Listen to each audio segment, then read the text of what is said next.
In this vlog, we venture 1 hour away from the lively French Quarter to visit the plantations of Louisiana. This is a story of wealth, grandeur, and tragedy during a crucial period in U.S. history leading up to the Civil War. We learn about the plantation owner at Oak Alley and then hear the story of the slaves who worked to build the backbone of American industry at the Whitney Plantation. It's an experience we won't forget, and we hope you check it out soon. Is the bayou, B-A-Y-O-U. A bayou is not like a brook or a stream, in that a brook and a stream connect to the lake or the river. A bayou will be near the lake, close to the river. This is the Whitney Plantation. This is the front of the house. The history of the plantation from the perspective mainly of the people who worked it, the slaves. These are the names of all of the slaves brought over in the international slave trade. And they were given European names. Some of them resisted and they kept their West Indian name or their West African names. Tending to all of the machinery there. Whereas on the female side, you have Servy over here on an official and notarized bill of sale listed as a 25-year-old idiot. She had some type of mental disability that prohibited her from working at a high function. But she was still sold for $105 this day because she was 25 and she could still potentially breed children who did not have a mental disability, and therein lied her value. So you see, that noise, it would carry throughout the plantation, and that would get everybody moving, knowing that the work that either started or concluded. These are the slave quarters and the sugar kettles. There were about 100 slaves working the Whitney Plantation to produce sugar cane, which was a very dangerous crop to handle.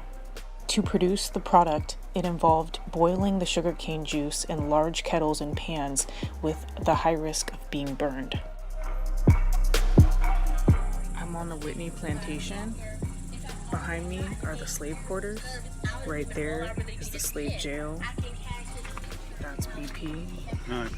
How hot is it, BP? It's oppressive. And right there's the big house. We're about to go in. The Whitney Plantation was used in the movie Django Unchained and featured the blacksmith house. The interior of the big house features antiques from the Antebellum era.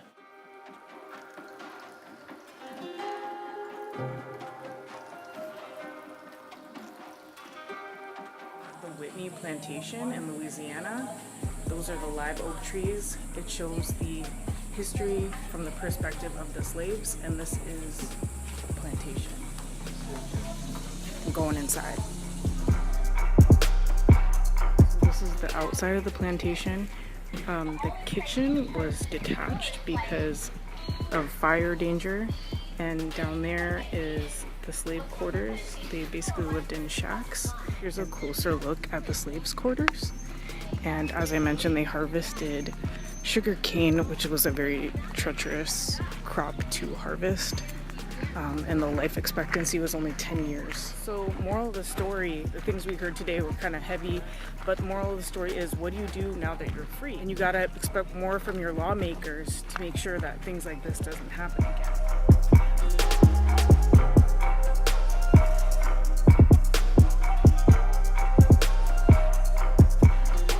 Trees. I'm at Oak Alley Plantation. Going inside. Let me show you the inside. There were about 5 people living on one side of the house and 5 people on the other. Very small bed made out of moss and other scraps. And it's very hot in here as well.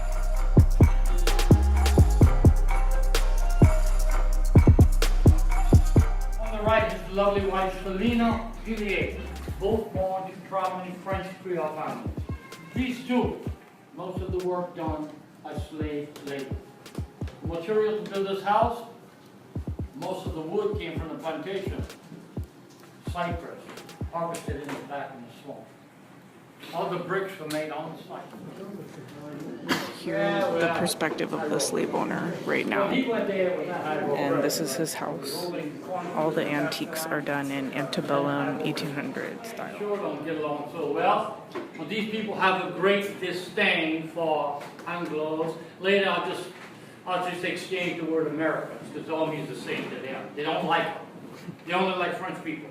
And he used to build this mansion. And right about the time this house was complete, something will happen in New Orleans that will affect their lives forever. I mean, it's going to turn it upside down. Her mama dies. Her mama dies in New Orleans, and her father calls her back to the city. She's the oldest daughter of 11 children in the family. She's now the matriarch of the family. It's her duty to raise her younger brothers and sisters. She's 25 years old. She had 6 children of her own already. But she's lost 2 boys to yellow fever. She takes her 4 living children and go to New Orleans, where she has a half a dozen little brothers and sisters waiting. Boys are no problem. They'll be sent to boarding school at 10 years old. 15 years old, ship them off to France to go to college. It's the girls that are a problem. Some of those girls are getting 12, 13, 14 years old, and they need to be hooked up in a marriage, and that's her responsibility. Her husband, Jacques Ramon, will not go back to New Orleans. He's had it with New Orleans. He's got his plantation. He said, she comes to visit from time to time. Surprise, huh? And this is a long way from New Orleans. And when she gets here, the house is beautiful, as she imagined. Well, she never did imagine this house would be sitting in front of a work village. It's on the factory grounds. Takes the shine off of it real quick in her eyes. See, she's from the French Quarter. There's no factory grounds in the French Quarter. Hey. And when she gets in the carriage and ride up and down the road all day long, look for somebody to visit, somebody to hang out with, all she finds is plantation after plantation after plantation after plantation, for miles each way, this Millionaire's Road.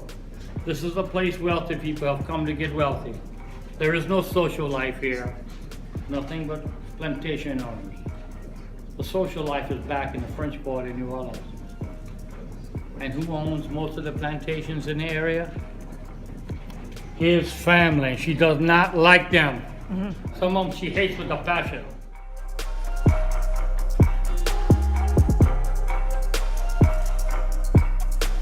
So to summarize this, basically this 18-year-old French woman married this 35-year-old man. They got married, he promised her a mansion. She got a factory where they were harvesting sugarcane with slaves. One day away from New Orleans by riverboat out here, and there was no social life, so she did not like it. She was not having it.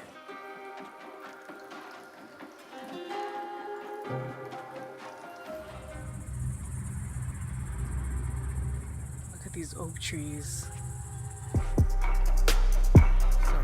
Very enlightening, unique experience. We had 2 very different plantation experiences from 2 different perspectives. It's really cool seeing the full story. And especially on 4th of July, we're talking about freedom here. This is a great perspective on freedom and American history. Oak Alley.